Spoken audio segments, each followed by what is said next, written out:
Welcome to the ECG Podcast, a show where some East Coast buddies who have never met in person gather remotely once a week to talk about our love of video games and other shared interests.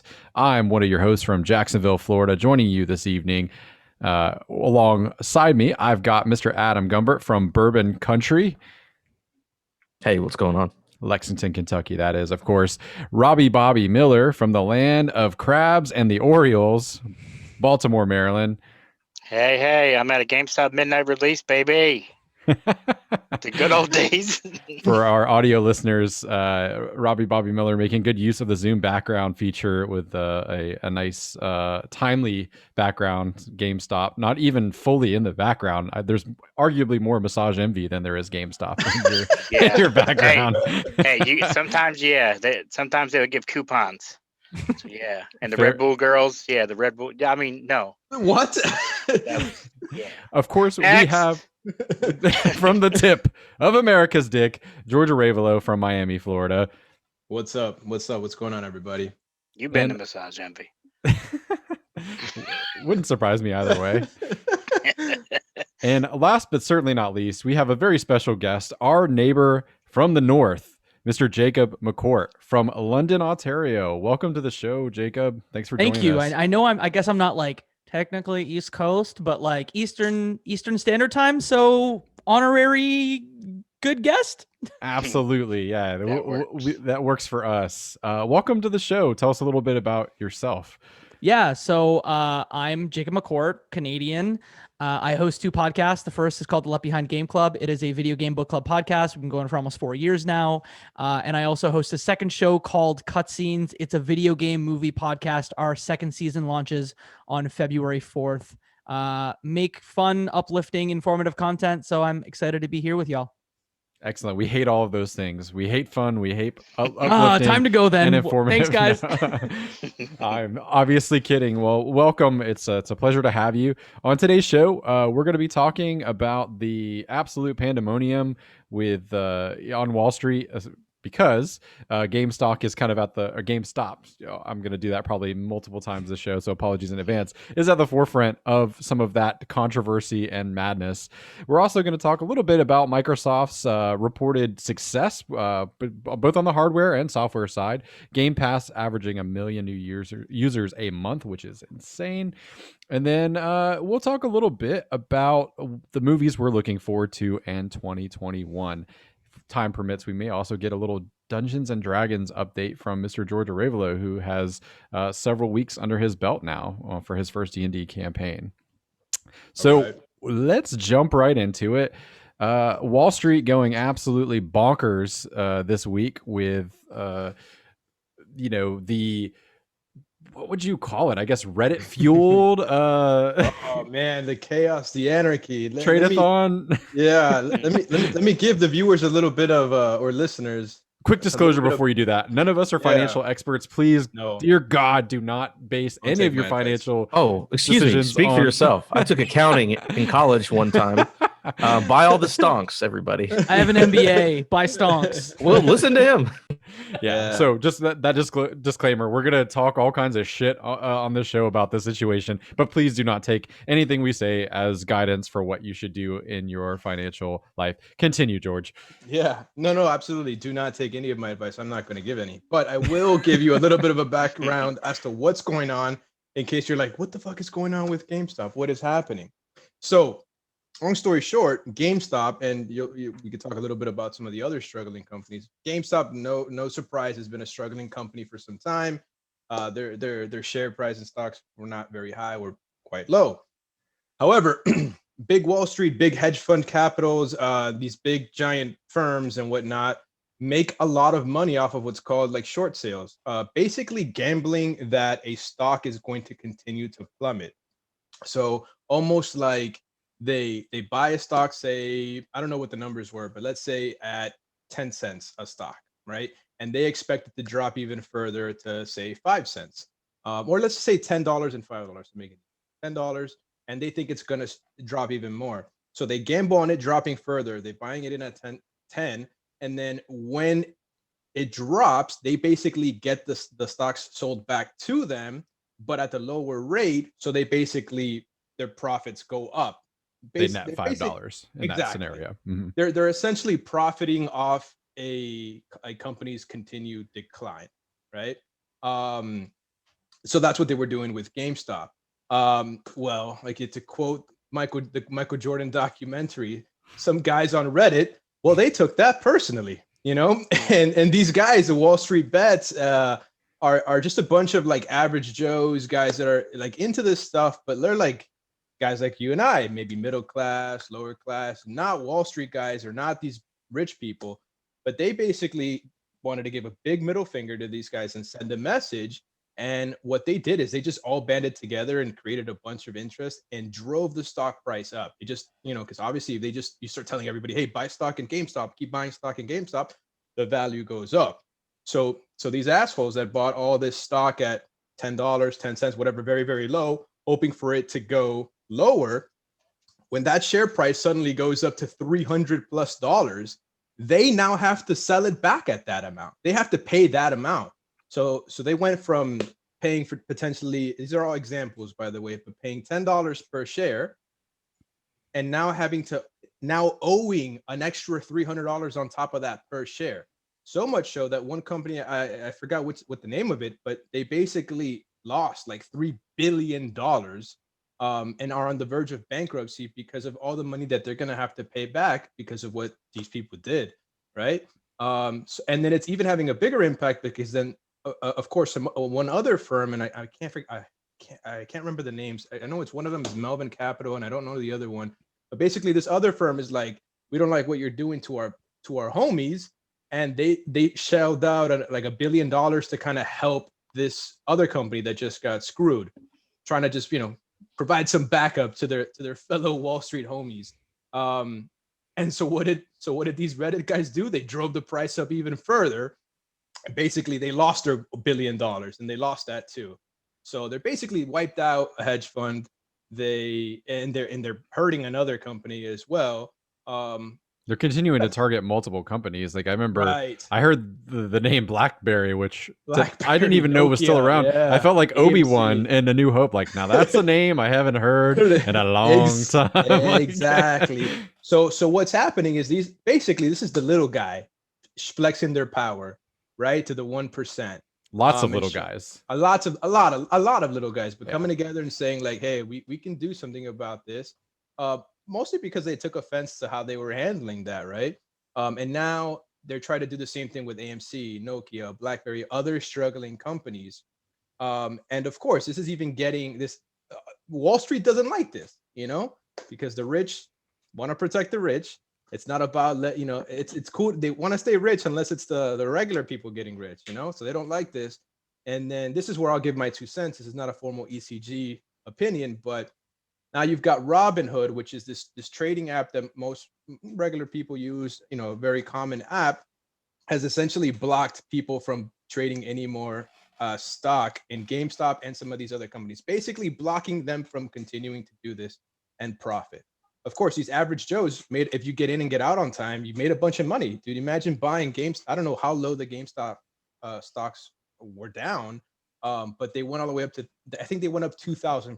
So imagine a 2,000% return on investment within a fucking week. In the last 3 months, actually in the last month, it's gone up 900%. And then in the period, like a little bit before that, it's gone up 1749%. So like you said, 1,800%.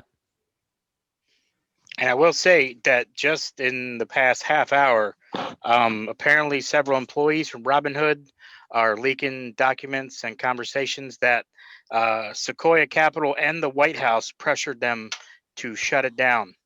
So that's breaking news as of 20 minutes ago. I don't know when everybody's going to hear this, but it's crazy. They now have video and everything of this, so it's just going to get crazier. It's nasty. There's other apps awful. too. TD Ameritrade, I know, shut it down. Wealthsimple hasn't shut it down yet, but they have like volatility messages and they're doing maintenance tonight. So I could see a world where that happens. My understanding with the hedge funds is that Robinhood is IPOing soon. And those are the people that they would have to go to essentially help them secure an IPO. Yeah. So if you piss off all these hedge funds, you're not going to get to go to market because no hedge fund is going to want to help you with your IPO. Exactly. And the thing is that it does, that's what all these companies, they're like, like I said, like I mentioned, they're homies. They're protecting each other because they're scared that if they piss off one, that there's going to be ramifications. So there's a lot of issues here because it's like I don't even know if what Robinhood is doing is even legal. Then they're also spinning it back, saying I don't know if what the Reddit people are doing is legal. It's I don't personally see a problem with it. I think what's going on Robinhood's end and Wall Street's end, that's a lot worse than them driving the price of a company that they wanted to support. But I don't know. It's pretty shady. It's kind of out of control. I mean, I like seeing the chaos. I love sticking it to the man. So I love watching this stuff. Now keep in mind, and again, this is not financial advice, but sometimes people could be caught in the crossfire, right? Like if you're one of these people that jumped into this GameStop stuff and you don't get out fast enough, you could lose a lot of money, depending on how much money you're putting in. Also, it's one thing if they're going after like what companies they don't like, evil companies, greedy companies. But remember, a lot of us, depending on where you're employed, got 401ks. What if they start targeting some of the companies that you're invested in that you don't even know you're invested in, but your 401ks? They could tank some of those too. So, I mean, right now it's funny to watch, but there could be ramifications beyond just this. It is not as simple as like just a couple guys sticking it to Wall Street. That is great. But, it is a lot of power being flexed on both sides that could spill over into other things that would affect people. But I digress. So again, now breaking news: Facebook has just taken down Robinhood from their Facebook. So like their page or their just whole like page, anything, their discussion pages, everything. Now Robinhood is like wiped off the face of Facebook, apparently. And we know who has more power Literally. than Robinhood. It's fucking Facebook. Well, I know some podcasts where had dropped them as as far as sponsorship. Jacob, I'm going to go to you next. So weigh in, I guess, on the situation as a whole, and like, do you think, like, what's your gut check? Is it wrong to pump the brakes on trading? Like, do you think like it should be disallowed, or is this part of the, quote unquote, the game? Like, do you think this is what happens when you have a free market essentially that allows for anybody to participate in stock trading? It's really murky. It's funny how many gaming podcasts this week have had to talk about the stock market when most of them are ill-equipped to do so. I appreciate how y'all like did the research, came in, like said, hey, this isn't our area. Let's tell you what's going on.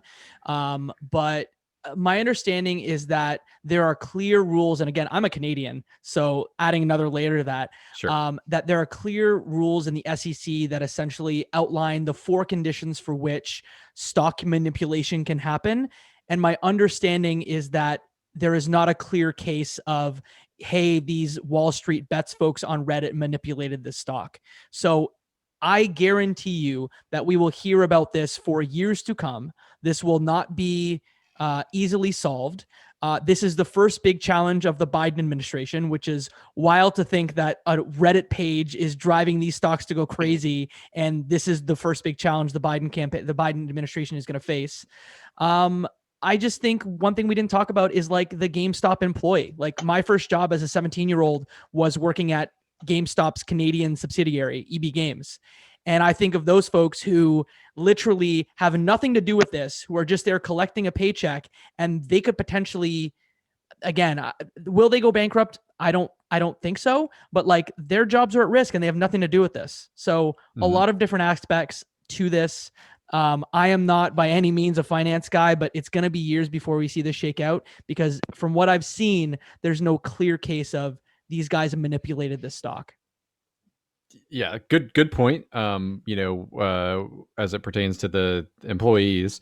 And yeah, I imagine case law will probably be written based on what happens here. You got to imagine that this will land in multiple different courts, right? Like I imagine this would be a Supreme Court case. I'm sure there'll be multiple lawsuits that arise as part of this, and it'll be interesting to shake out. The conversation that I had with my wife this morning, when she was like, "Oh, should we have gotten it?" I'm like, "Absolutely not. I like being an observer. I do not want to be a guinea pig. I'm cool."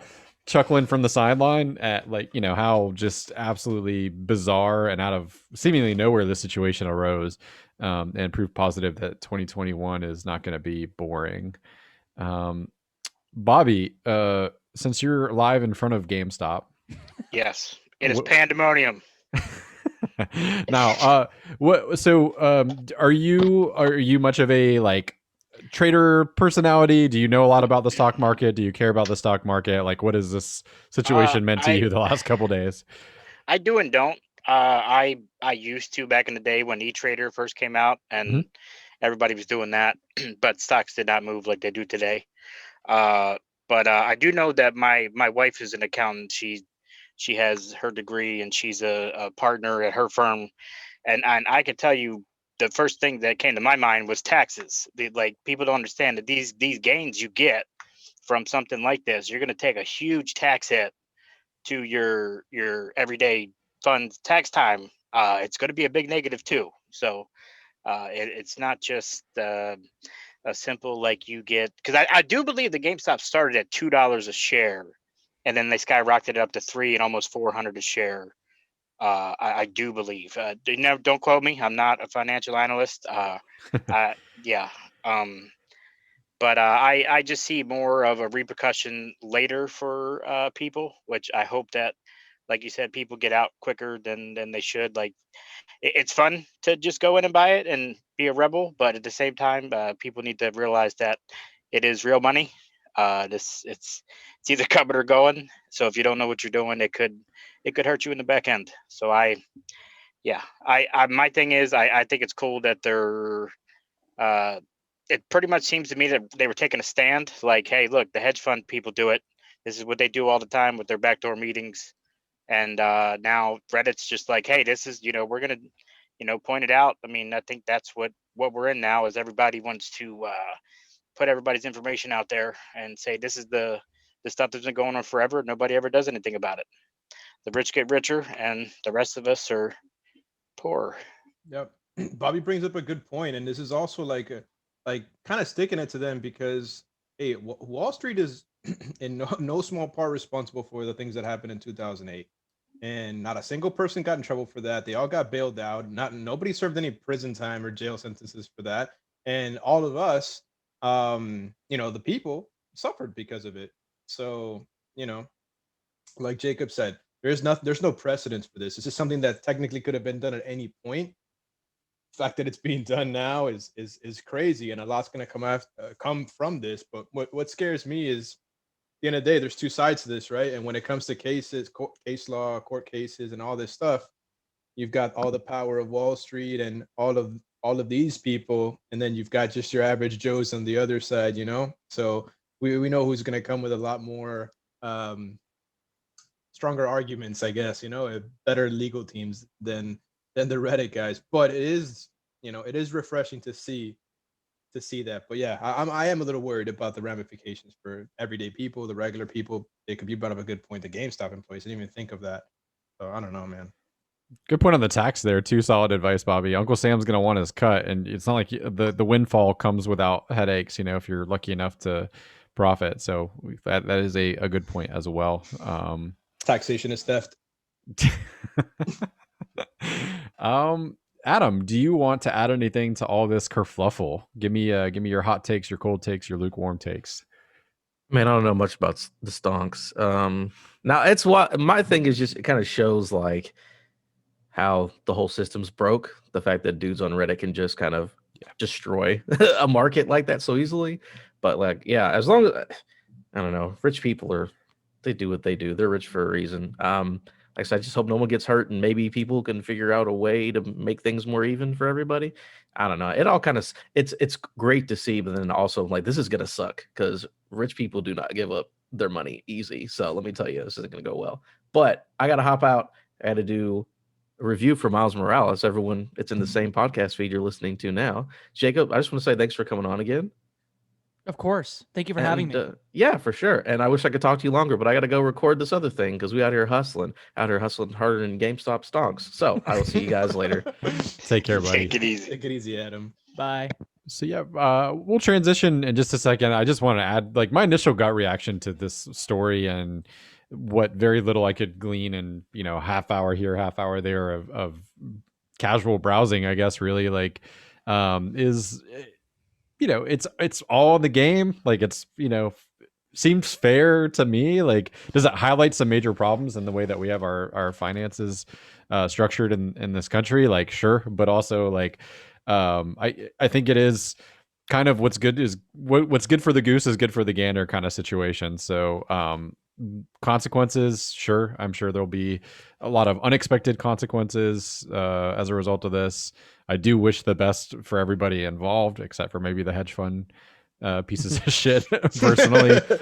But yeah, it'll be interesting to see how it plays out, especially if they're now targeting multiple companies, right? Like this is something that could have long lasting repercussions as they continue to kind of figure out where they want to target. And I think you made a good point, George, that, it could backfire if suddenly, somebody who's not involved in you just have a 401k, which is usually seen as fairly safe investing, right? You're doing it. It's your retirement that you're building over time. It's safe invest. And then all of a sudden like it tanks because a group of people on Reddit decide that they're going to now target a company, drive up the stock in the short term, and then maybe, nosedive on the back end. So yeah, we'll see. My one last thing I'd like to say is the scarier part was how quickly it was taken down. It seems like the SEC usually investigates, and which takes a little time before something like this to be stopped. It's just crazy how quickly the overreaching hand can just stop it. Like the way that Robinhood was just shut down. It's way too crazy, and I'm glad that somebody shined a light on it, that something was wrong, and then it's even further wrong when they shut it down when everybody else is trying to get in on it. I do like one thing, and not to get obviously political on this show, but what I do like, something that the Biden administration came out and mentioned, was I think this particular event like makes it super clear that the stock market is not the thing that indicates the economy of this country, right? Like that's what tells you how the rich are doing, but it doesn't necessarily tell you how your average people are doing. Case in point, like what you're seeing here. So yeah, it is dangerous, man, because what if they target a company that you have some interest in? And yeah, the hedge fund guys on the server, they seem like assholes, but there's innocent bystanders working for them too, that they're going to be hurt from this as well. So you never know, man. It is crazy. It's something that probably needs fixing, but I don't know. I don't know what you do, but I'll be watching. I just want to reiterate your point, George, of like, where was the SEC in 2008? Right. Yeah, of course. Takes them one day, like you said. Where were they in 2008? But of course, again, what are you gonna do? Yeah, I for one am gonna convert all of my cash to gold bullion, and I'm gonna dig holes in my backyard. That's what I'm gonna do. just get 200 million of Bitcoin and forget the password. Yeah. Oh gosh, don't get me started on that story. So moving on to a success story, Microsoft seemingly having a great holiday quarter. Not very surprising, with the launch of two new console SKUs, with the Series S and the Series X seemingly unable to keep them on the shelf. I know there's some issues that we talked about on this show with scalpers and whatnot, but it does seem like there's genuine demand there, from looking at various Facebook groups and Twitter and everything. Seems like a lot of people still want and have not yet obtained, that's the word I'm looking for, either of those consoles. And I saw a stat thrown out that they're adding an average of 1 million new users to Game Pass a month. Also not super surprising, considering they typically bundle like a free month or so with the new console sales. And 3 months, yeah. It's 3 months is what they're bundling now. Oh, that's awesome. But also just that, Game Pass continues to be one of the best deals in gaming. If you have a Microsoft console, it's pretty hard to argue with the value, considering that for $15 a month you get both the PC and the Xbox version of Game Pass and Xbox Live with Gold. I do want to add a caveat. I think the time we recorded our last podcast, they had not yet had the decision and then quick reversal to raise the price of Xbox Gold. I'm not going to really weigh in on that too much, because it was something that was kind of done. It was stupid. They reversed it at the same day. I think it was a PR stunt. There's no way they reversed it that quickly. Yeah, I don't think so. I think maybe there was a miscue between upper management and the people. Hey, you're also getting Fall Guys. I mean, come on, that's two bad things in a row. I thought that was unconfirmed. I thought they denied that. Yeah, he's being sarcastic, I think. No. They know it. They said Fall Guys, but it was Among Us. Yeah. And then Fall Guys when they did their Fall Guys thing on Twitter, which was hilarious.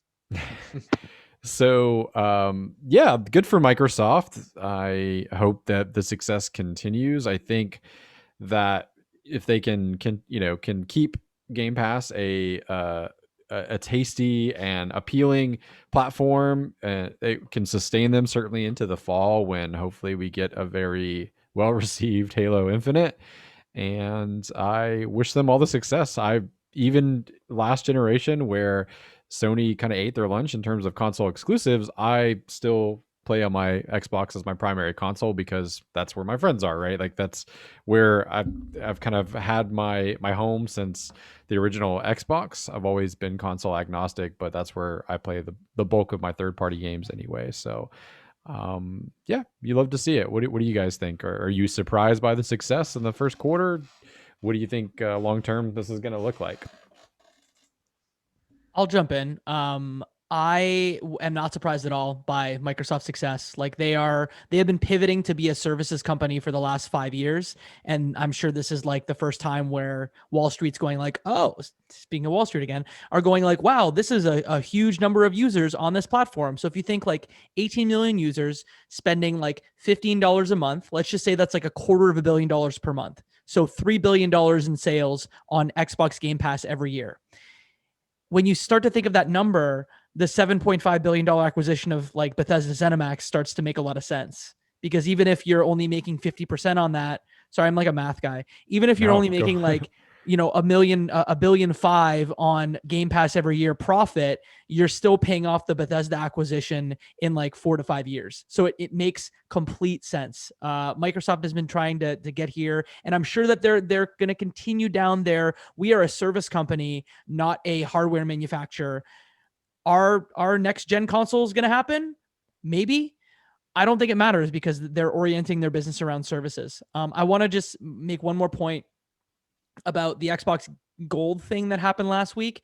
I don't know if it was a PR stunt. Like I truly think someone, when they looked at Xbox Live Gold and Xbox Game Pass, they said Gold is $5, Xbox Game Pass Ultimate is 15. If we make it 10, that makes it much more palatable for a consumer to go like, hey, if I only spend an extra $5 a month, I get all of this stuff.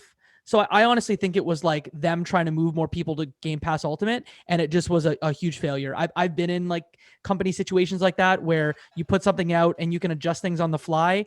I don't know if I agree with it just being a PR stunt, but again, that's just my opinion. But within 10 hours, they corrected it. There's no way they got that horrible of feedback. So you had Xbox staff saying, we're working late on a Friday. Trust me, we did not plan to do this. Like that is a lot of bodies involved to reverse a decision like that on Friday evening. Well, that's what I'm saying. I think it was like a test, like a beta test, like, hey, let's see how this works out, and then we'll take it back real quick.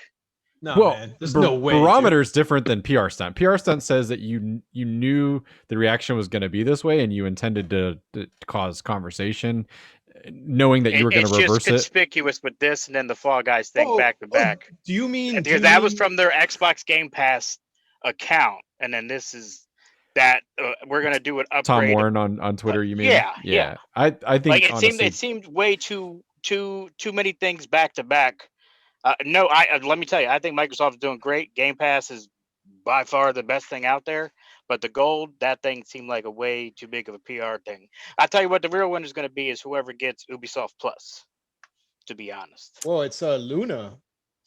We'll talk about that. We'll talk about that in a second. But I mean, I don't think it's a PR move either. But I could see maybe what you're saying, like they had a backup plan in case it was received poorly. I could see that, because I could see the question of like a company that big just put something out like that and just retracts it. I could see them having a backup plan, because I do feel like Microsoft is one of the more like consumer friendly or consumer aware companies that there are. Like they definitely listen to their customer base, maybe to a fault sometimes, because I do think that gets them in trouble sometimes.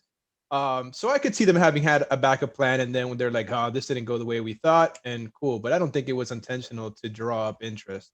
As far as those numbers, like I'd like to know like how much in revenue they're taking, because yes, there's a ton of new Game Pass users all the time, but I'm just curious as to how much they're making from them, because I don't know how many of those users are paying $15 a month, right?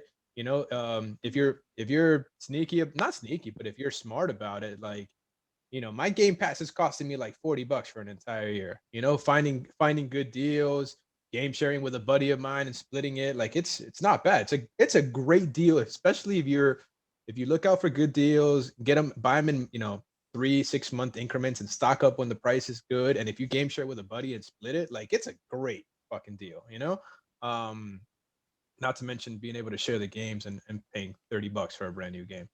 It's great. I love Game Pass, and to piggyback off of what Jacob was saying in acquiring these companies, I think part of it is also some preservation of their service, right? Because what's happening now with streaming services, right? Before it was just Netflix had all this stuff, and now it's Netflix, Hulu, HBO Max, Peacock, all these. Everybody wants to pull their, you know, their own special TV shows into their own thing or their own movies and sell their own thing. They want to get in on it. And I think Microsoft acquiring all these developers and building that up will help ensure that their product is the best thing out there.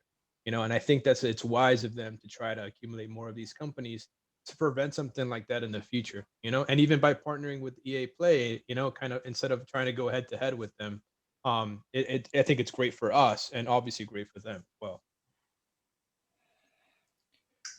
Oh, sorry. And the last thing about Loot. So I haven't have to agree to it, but I got an invitation to sign up for early access Luna, which is Amazon's Stadia type thing. I don't know, their streaming service. And I guess they have some sort of partnership, because what they offered me is like a 7-day free trial or $5.99 a month for Luna, or I can get for 15 or $14.99 a month Ubisoft Plus that includes Luna. So I have to look more into it, but I do have that sign up where I can get that. I don't know if they send me a controller or how that works exactly, but you can play it basically on any mobile device, iOS or Android computer, whatever. So I don't have high hopes for it just off of Stadia, but Stadia, whatever. But I might check that out. So I don't know what their partnership is, but they must have something in the works, because it was literally Luna and Ubisoft Plus side by side on that. Yeah. Ubisoft's one of those companies they're not risk adverse. Like if there is a potential new platform to sell stuff, you know, I think even when Stadia was in like the beta testing, right, they were allowing people to play Odyssey like on web browsers and things like that as part of the Stadia trial. So I think they're smartly, you know, looking at it as maybe it pans out, maybe it doesn't, but allowing people access to AAA games as part of, you know, a new platform is probably a good way to see how that platform's going to work out, right? Like, I think, you know, a lot of Microsoft's success, you know, as Jacob pointed out, has been a long time coming. They've done a few different things.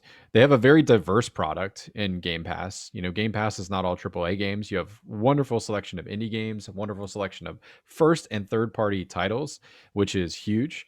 They are consumer forward, you know, first and foremost. They almost all of their moves this last week, notwithstanding, have been pretty much home runs as far as decisions they make with how to roll out products, and you know, like, I mean, just think, for example, probably my favorite example, the fact that first party Microsoft titles are available day and date as part of your Game Pass subscription is humongous. It's something we kind of take for granted now and quickly got used to. But when that was announced, that was like, where's the asterisk? Where's the fine print? Like, there's going to be exclusions to this, surely, right? Like the new Gears won't be part. No, oh my God. Like, yeah, it is actually part of that service. So I think they've earned this success, and I hope they continue to evolve in their own way. You know, I think they took a little bit of a page out of Nintendo's book and said, instead of, you know, chasing trends that are set, like, we're going to set our own trends and kind of go our own way. And I think it could continue to work out well for them. I always think of Game Pass and how much goodwill Microsoft has like garnered with the service.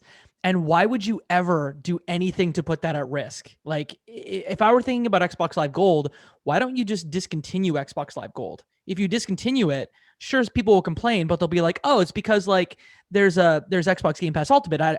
My Xbox Live Gold is in there. It's fine." It's funny how this stuff usually leaks. Like usually it's like, oh, I saw a survey, and on the survey they were asking me if I would pay an extra $5 for Xbox Live Gold. Then people go wild. But I'm still in awe, not in awe, but I'm still very surprised that Microsoft did this move. Like Phil Spencer. I pretend like I talk about Phil and like we're best pals. Yeah, Big Phil.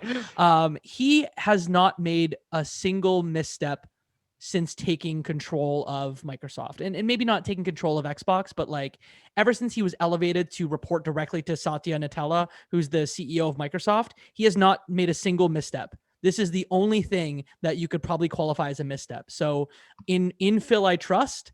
Microsoft is like blazing a trail for the next 10 years of their games business. And I just think of like, what's PlayStation going to do?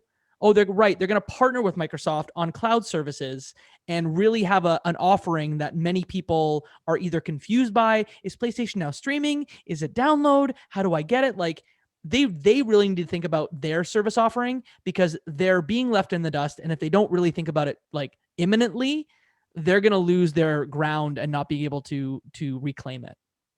And I would say that Game Pass isn't even at its peak yet. Just wait until Microsoft starts to pump out those first-party games left and right, and they're free on Game Pass day one. You know, and like Jacob mentioned, like I could see them discontinuing Xbox Live Gold. In fact, I think now that they've made that they were going to make the games free-to-play games, not require it. That makes sense, or do something special. Hey, we're discontinuing it this year. We're going to convert your remaining subscription into twice the amount in Game Pass Ultimate, so you'll have an extra few months with Game Pass, and then then you can, charge the price or whatever. Like that's super reasonable, and I'm sure something, given how often they give out free trials and subscriptions and stuff like that they could do if they wanted to phase that out, I don't know when exactly I got rid of, started doing the yearly gold to Game Pass. It just sort of just happened. I don't know. They got you. Yeah, I don't know, but hey, the product is good, man. Don't fuck with it. Your product is going to continue to skyrocket, and the best is yet to come. Like the best is yet to come for Game Pass, and it's selling itself at this point. Yeah, all you have to do is look at their stable of studios. Like just look at that screenshot that always seems to be behind them at any kind of trade show or press conference, and think about how many of games are yet to be announced or really to know much about. And thinking about all those coming to Game Pass this generation is pretty exciting. So anybody want to add anything before we move on? All right, we're going to switch gears from video games to movies. I'm a huge film buff. I have missed going to the theater like you wouldn't believe for all kinds of reasons. I love my big summer blockbuster popcorn movies, but I also traditionally love this time of year because it's award season. So I can go sit and see, the masterpieces that we don't even know are masterpieces yet, because they're so new, movies that will be talked about 10, 20 years down the line. And making my little Oscar ballot at home and not really watch it. I haven't watched the awards in a long time, but kind of the next morning seeing what I got right. And I thought it would be kind of cool to talk about what we're looking forward to. So it being a little bit of a different year this year, there's no exclusions. If it's coming to streaming, great. Talk about it if you're excited. If it's coming to theaters, talk about it. If it's a combination, talk about it. But I'm just curious to see what you all are looking forward to 2021. I will go last. So anybody that wants to jump in with a film or two that you're really looking forward to and why? I'll defer to Jacob if he wants to go first since he's the guest. Not, yeah, I got something. I'll give a couple, and like you said, Chris, like it is a weird, bizarre year with streaming services taking more like movies day and date, and production being halted in LA for a while. I guess I'll give three. So I'm really excited. First off, for Fast and Furious 9. Now I know what you're gonna say. Like this man who's coming on this podcast is gonna start with Fast 9. Sure. I'm getting the yay from George, so I think I at least have one fan here. Bro, I fucking love dumb, stupid action movies that just have explosions and cool effects. I don't care about the story, man. Listen, it doesn't matter if you win by an inch or a mile. Winning's winning. You know, I've never seen Amelia, past let's one, go. but I vowed that I'm gonna watch through all of them, starting with the first one, because I've dude. only seen the first. Like, it was huge when I was in high school, to I love give those you an idea how old I man.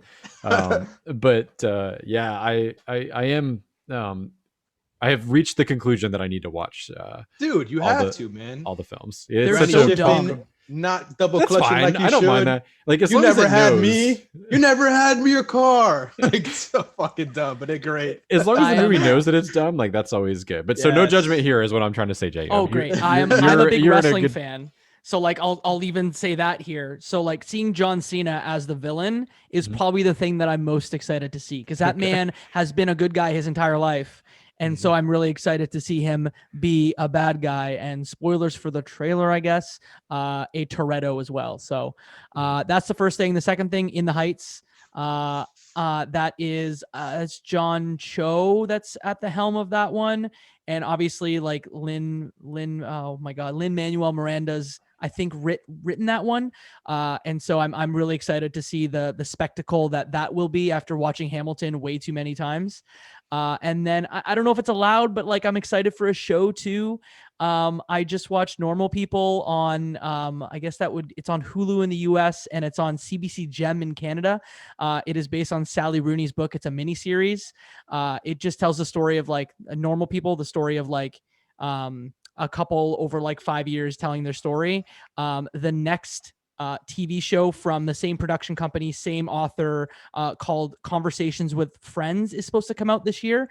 And so I'm incredibly excited for that one. So I gave you 2 movies and a TV show. Me. anything you want, as long as you're pumped for it. Like, it's all good. Like, we're not very stringent around here. So yeah, man, I'm excited, and those are cool choices. I think, like. Yeah. From dumb to cerebral. No, man, I fucking love the Fast and the Furious movies, man. Look, Chris, the first one is great. Obviously, it's the best one. Is it really? I've I heard a think lot so. of debate around that. A lot of debate. The first one, because, well, in context, right? It's a different movie. Yeah, at the time, it's a different movie. It's a different like story. Like the cars are actually the focal point of the movie, whereas later it becomes like super villains and like a cheesy version of Mission Impossible with some cars. Like, it's cool. I like the first one the most. The second one is okay. The third one you could probably do without that one, and then they all start to make. It's sense weird again. though. Tokyo Yeah. Drift has a cult following now. I love Tokyo Drift.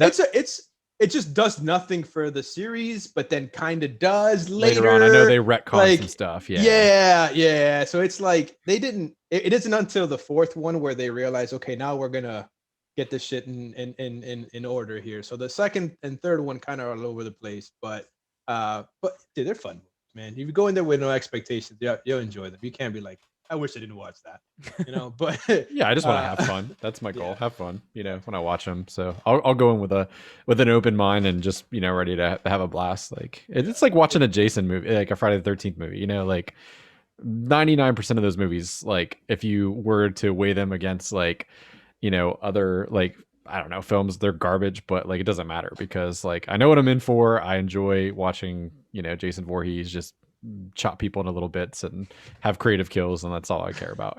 Exactly. Maybe the occasional boob. Like, it's if fine. you enjoyed the first couple Transformer movies and you thought that was entertaining, you'll enjoy Fast and Furious. Never seen them, so Well- I know. Take away my nerd card. Whatever. Say, this guy's a film buff. Whatever, man. I'm also a huge Michelle Rodriguez fan, but whatever. Anyways, what I'm excited about, man. Like, I think I just got one, maybe 2, but Mortal Kombat, man. Like, I love those 2 Mortal Kombat movies back in the day. Like, I know they're cheesy, terrible, but I don't care, man. They were great because I grew up with Mortal Kombat. I loved those video games. So watching those movies, as ridiculous as they were pretty cool, man. And in many ways, you could say whatever you want about that Mortal Kombat movie.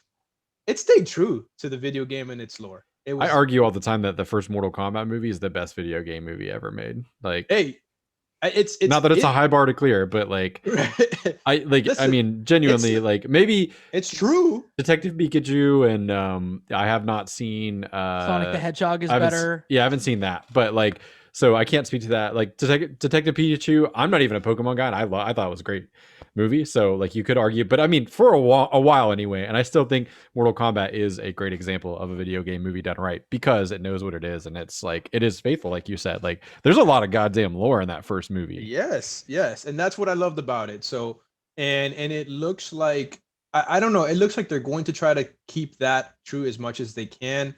However, there's already some things that you're starting to see in there that they're messing with. So, I mean, they're keeping the intergalactic tournament thing, different realms, and all that stuff. It seems pretty cool. I like the cast so far, except I don't know if you guys have seen the Steve Harvey memes. Yeah. So there's a picture of Jax, and the guy that's playing him has a mustache and he's bald. He looks exactly like Steve Harvey. So you already know where they went with that. I mean, other than that, but it looks pretty cool. Right. I mean, what's weird is that there's no fucking trailer for a movie that's coming out in like 2 months.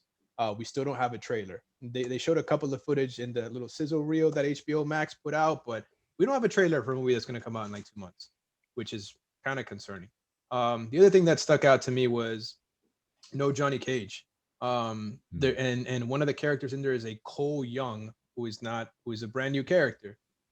He looks like he could be like a Johnny Cage type of dude or something. He's like an MMA fighter, like he just seems like a regular guy. I don't know. But that I thought that's odd. I feel like Johnny Cage is a pretty like important character in those games to definitely include in there. Not to mention the first movie was like, or was it the second one? That was basically about him.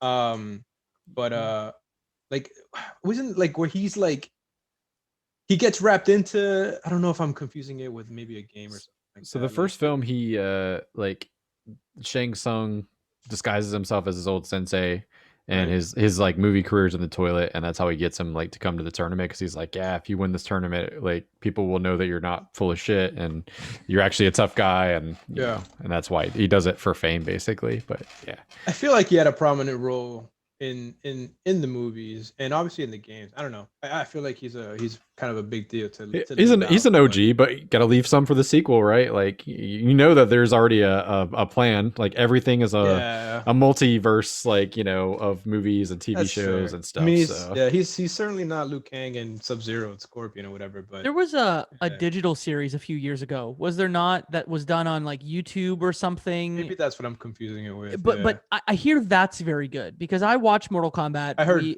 For the podcast we did, and that's a bad movie. Sorry guys, bad movie. oh, I mean, I'm not gonna terrible. argue with you, but it's fun. Like yeah, it's bad, Yeah. but like It's bad. Yeah, but like you said, it's one of those, you turn off your brain, you enjoy it. But that digital series from what I remember was very good. So I will totally give this thing a chance. Like I'm sure it'll be fun at the very least. It's gonna be fun, man. I gotta assume, and it's gonna be rated R, and they already confirmed there's gonna be fatalities. So given today's special effects and visual effects that they can, that's good. The action sequences gotta be good. You know, if the story is shit, I don't care. I'm not watching that for some detailed, wonderful Oscar-winning plot.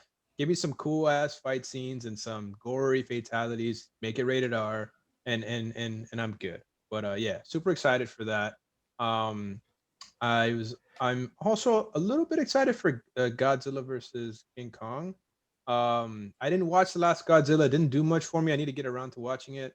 But I mean, Godzilla versus King Kong is as freaking classic as it gets, right? So hopefully that lives up to expectations, even though I don't have a whole lot. But again, it could be another fun movie, just like two giant monsters going at it. I personally don't know how Godzilla like doesn't just run through King Kong. I don't know. Godzilla can shoot laser beams and all this stuff, all this crazy stuff. I don't know how King Kong can hang with him, but I'm sure they'll find a way to make it look cool. So I think those movies I'm looking forward to. I think the Suicide Squad come out this year too. Mhm. Yes. I'm on a little HBO bit- Max along yeah. with the both other movies. So yeah. I'm a little lukewarm on that. Can't be worse than the other Suicide Squad movie. I would hope.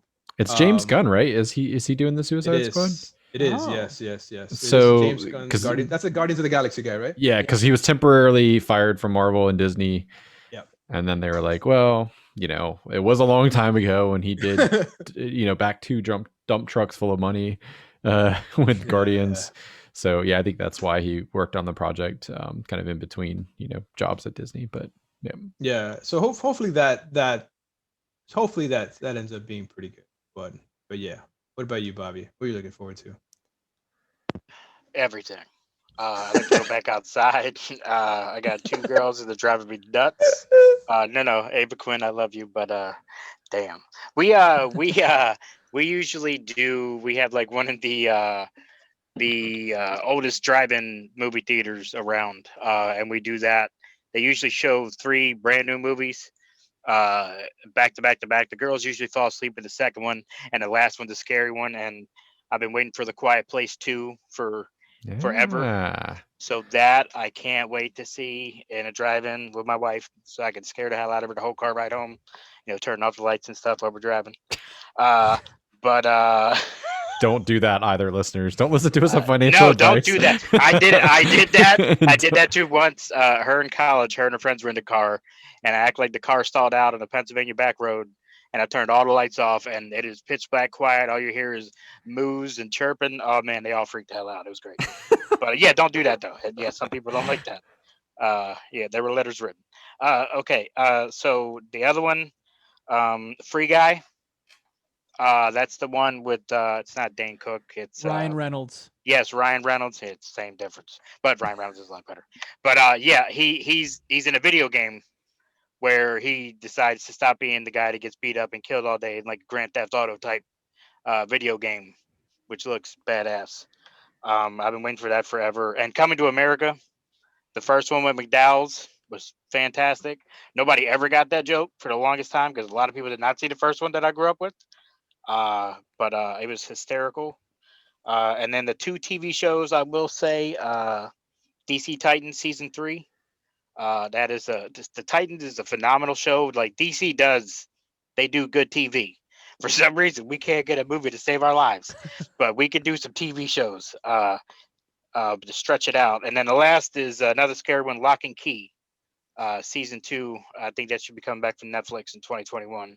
And that's another one that's based off a comic book series. I love comic books, and Lock and Key. It stood very true to the comics, and God, it was good. Fantastic. So, my first film is a movie that has been made twice already that I really hope they nail this time. And given the fact that it's directed by Denis Villeneuve, I have very, very high expectations. But Dune, the first of 2 parts adaptation, it is my favorite sci-fi novel, certainly of all time, and like one of probably my top 5 favorite books ever. And oddly enough, like a series that I don't love nearly as much as I just like that first book, like with everything that is kind of franchised nowadays, I hope they just make this first film if it's successful and stop there. But my anticipation for a film could not be higher. He did such a great job with Blade Runner 2049. I think it's cast perfectly. Everyone that I've seen and the roles had a great first trailer. So that is my number 1 anticipated film. He did Arrival too, right? Arrival. Yep. Yeah, that's also fantastic. Yeah, he's got a keen eye. He's good at handling, pieces that are a little bit more moody, slower burns. Like he knows how to deal with that. Some directors can't. A lot of movies crumble under the weight of pacing issues when they're not the most action packed. But I think he does a really good job of keeping his movies engaging, even if there's not a lot of like action on this. And Dune should have action in spades at parts of it, but it's also very political. It's there's a lot of ecology in there. It's a great story, and I'm hoping that this will be the one. As much as I like the David Lynch version, to hear Toto for the soundtrack and see Sting tune it up and being all cheesy, it's not a great adaptation of Dune. It's a fun movie, but it's not Dune. My second film pick is The Many Saints of Newark. I cannot fucking wait to finally see Michael Gandolfini take the role. Is it Bergdahl? Bergdahl's in that, isn't he? Bernthal, John Bernthal. Yeah, he plays. Yeah. He plays Johnny Boy Soprano, but Oh. Michael Gandolfini taking on the younger version of the role that made his dad a household name. You know, seeing young Tony Soprano is going to be fantastic. Vera Farmiga as Livia Soprano, who's like one of the most hated characters in the entire show, Tony's mom, the drama queen. I am just so incredibly jazzed. Director Alan Taylor coming back, who did a bulk of the great episodes in the TV show, and then of course David Chase writing. I think there's all the combinations there that should hopefully make for a great film. So very excited for that. Oh, it's a film, not a TV show. Film. It's a movie. Yep, film. Oh hell yeah, man! I love The Sopranos. Me too. We're doing a rewatch right now on quarantine, like for the billionth time for me and at the second time for my wife. So I'm very, very excited for this.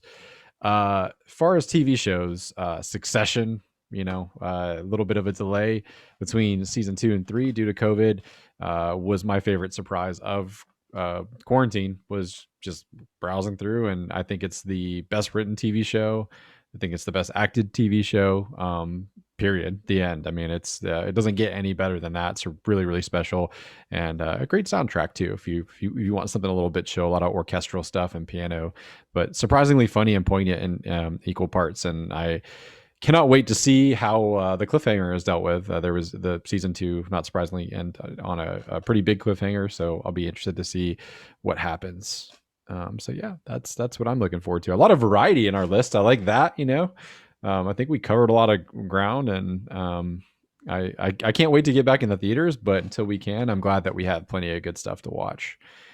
So let's go ahead and wind it down very quickly and talk about what we've been playing. George, we'll do D&D next week when Adam's back, because I want to have him part of that discussion since he's been playing longer than either you or I, and I know he'd want to hear what your experiences have been. So we'll skip over to what we've been playing, and we'll call it for the evening. So we'll go to our guest, Jacob, first. Jacob, what you been playing, buddy? I have been getting into League of Legends. Yeah, all right. A very bizarre thing to do 11 years after the game was first released, but I started playing about 2-3 weeks ago, and I'm really getting into it. It is a game with a very hard on-ramp. So if you're not ready for a game that is going to beat the crap out of you and have you watch YouTube videos and learn that the community is a little toxic sometimes when you're not playing well, but I'm having a lot of fun. Like, I have 2 or 3 friends, and we started at the same time, and we're kind of going through it together, learning the game, learning the struggles. And I've been having a lot of fun, surprisingly a lot of fun with it. Like I was like, I'll try this out, see how this goes. And kind of hooked to the point where my other game I've been playing right now, I haven't really started a big new game. I'm waiting to do that. I think the next big game I'm going to play is Hitman 2, not Hitman 3. But I've been oscillating back and forth between Apex Season 7, which is just wrapping up on February 1st. So just trying to get as much as I can out of it before Season 8 starts, and playing League of Legends. So nothing big yet, but like I said, Hitman 2 coming soon, I believe. I mean, League of Legends is plenty substantial in my opinion. It's a game that I will forever admire from afar, because I don't think I have either the patience or maybe the skill, but that is a fun thing to follow year after year. It's kind of like what's the big online space? Why am I having a brain fart? Help me out. There's always crazy stuff Smite?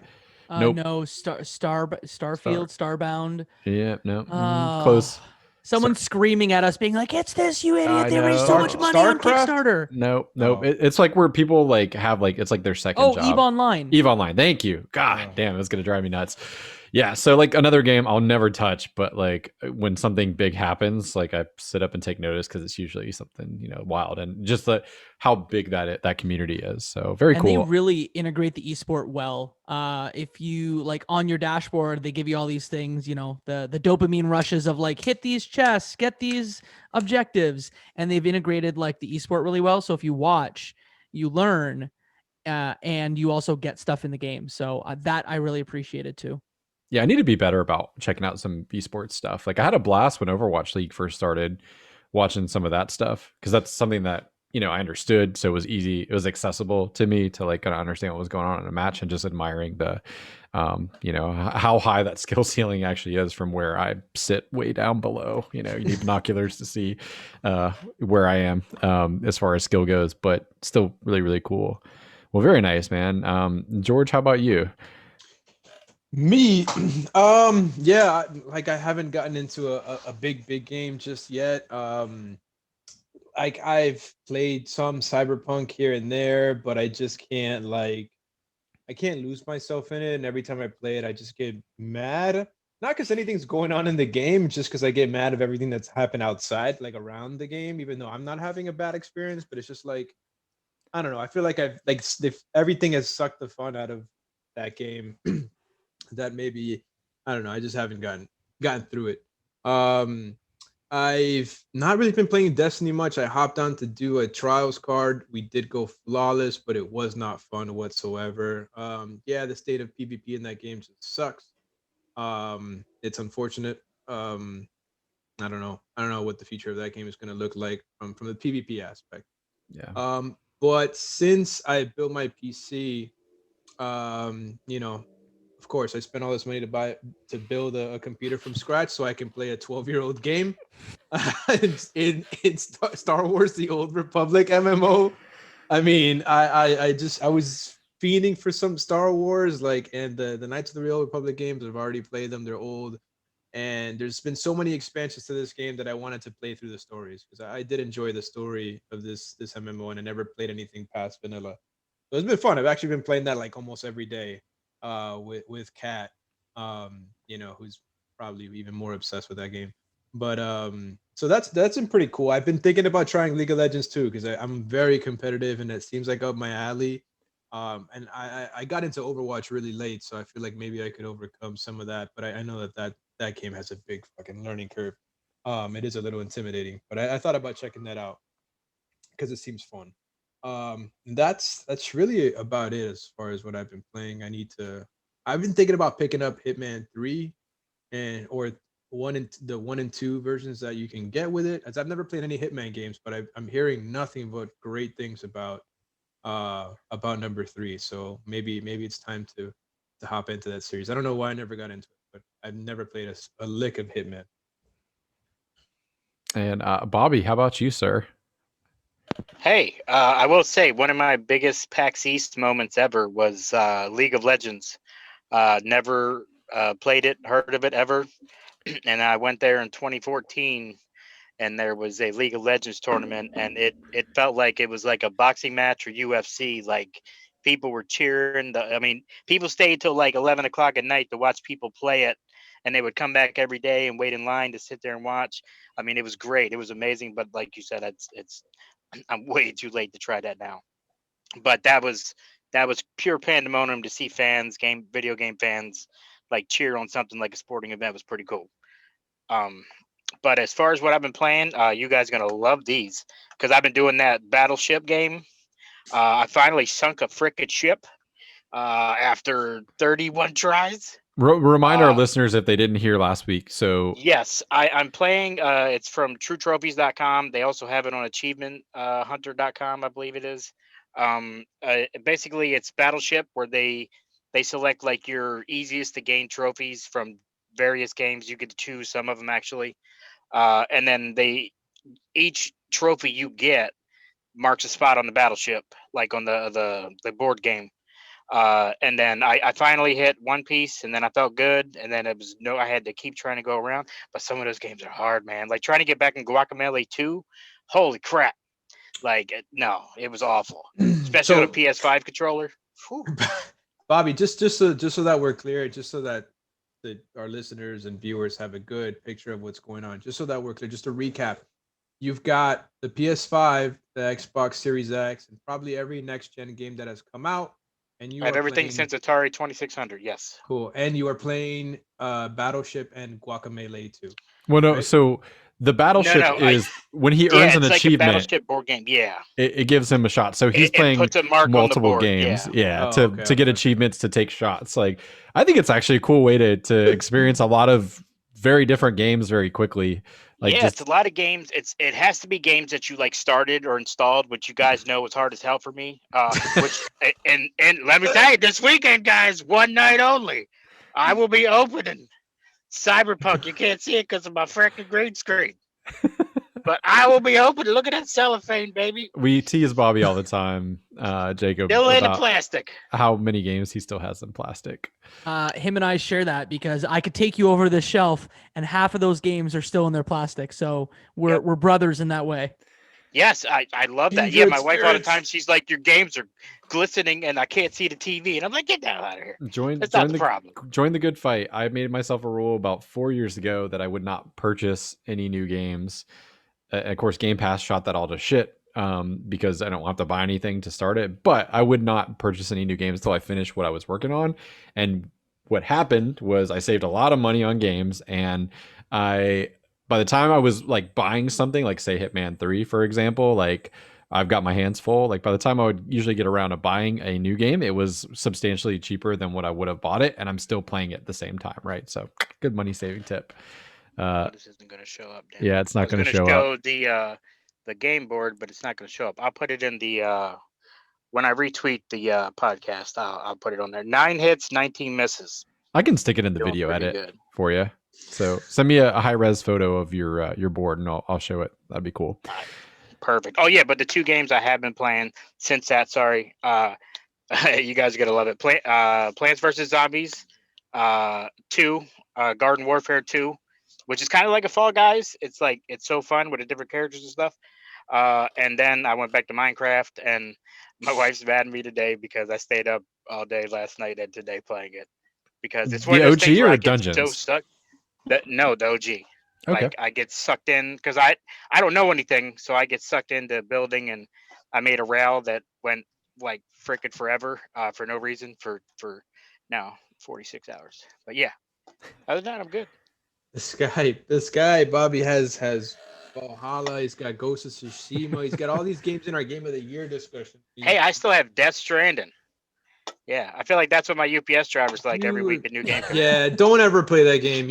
I like that game. It's a weird game, but I don't think that's your kind of game. Like you need to dedicate. Yeah, I don't think I opened it.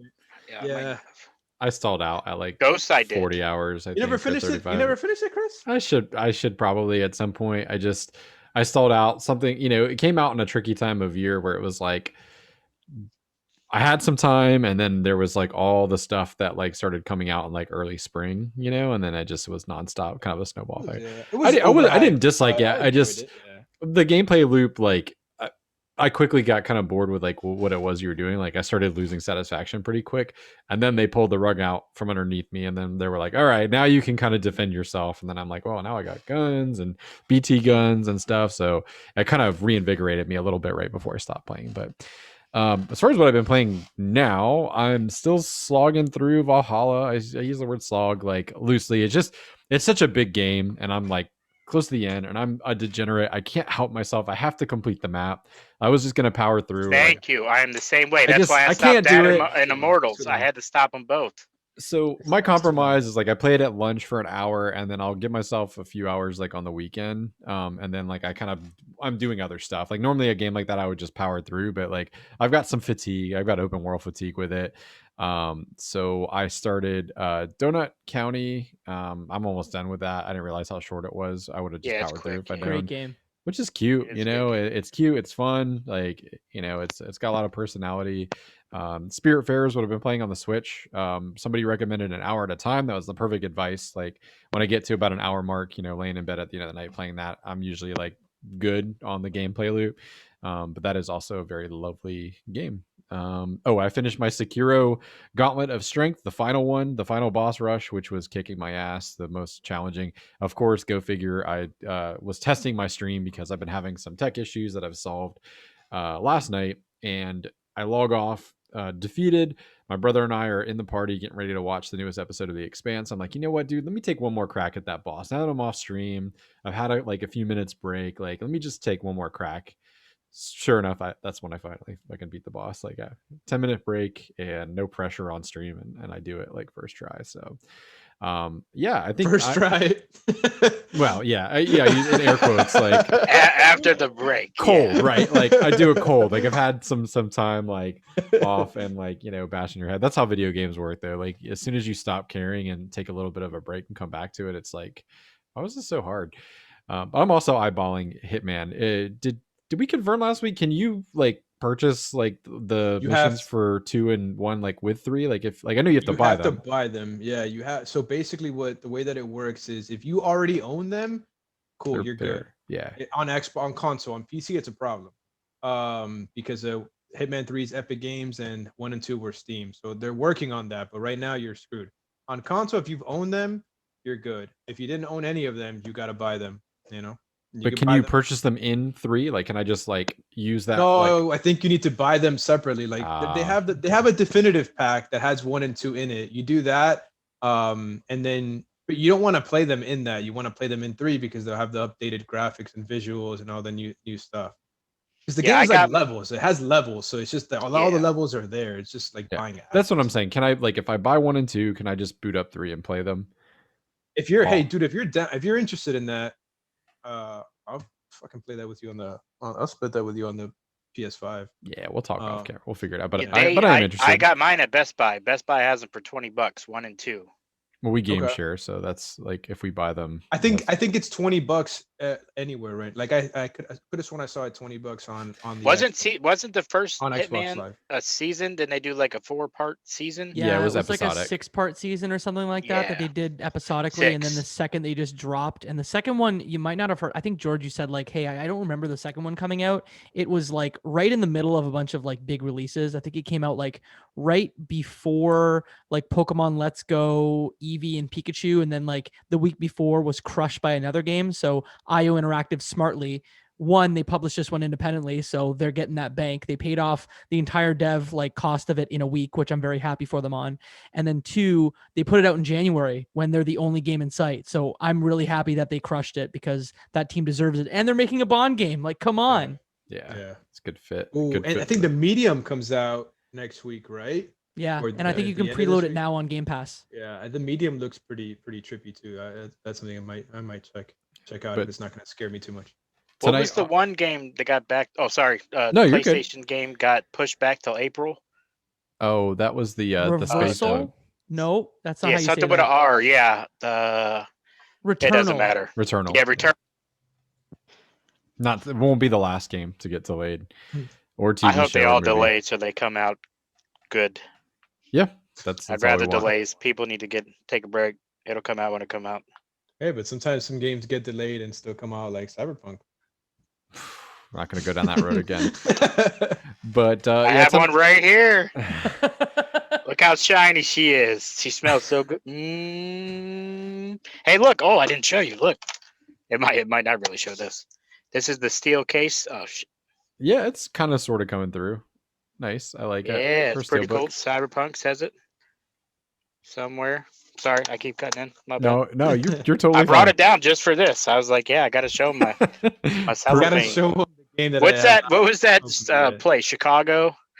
With my cellophane. Oh, yeah, you've lost me there, buddy. Yeah, it was. Oh man, the guy All from right, Step Brothers. take it away, Chris. Take it away, Chris. Yeah, I was just gonna say. So, you won't have an opportunity to watch live, obviously, if you're seeing or listening to this after the fact. But tonight on Twitch.tv/Rental Rush, I will be playing Cyber Shadow, the Yacht Club Games published Ninja Gaiden like. That's on Game Pass for free. So I'm very excited. I like retro style games. So I know they didn't develop it like they did Shovel Knight, but I have no doubt that they're good at scouting talent. So I'm excited to check that out. So it'll be fun kind of game to break up not the monotony, but just like the overwhelmingness of Assassin's Creed Valhalla, which I think I'm at 87 hours now. Good Lord. Anyway, we appreciate you hanging out with us as always for this week of January 29th. My birthday is tomorrow, by the way. Happy birthday to me. Yeah, 35. Aquarius season. Let's go. Happy birthday. There you go. Jacob, do you have anything you would like to plug, good sir? I know you said you do a couple of shows. You want to mention those again and tell us what you're going to be up to so we can find you on the interwebs.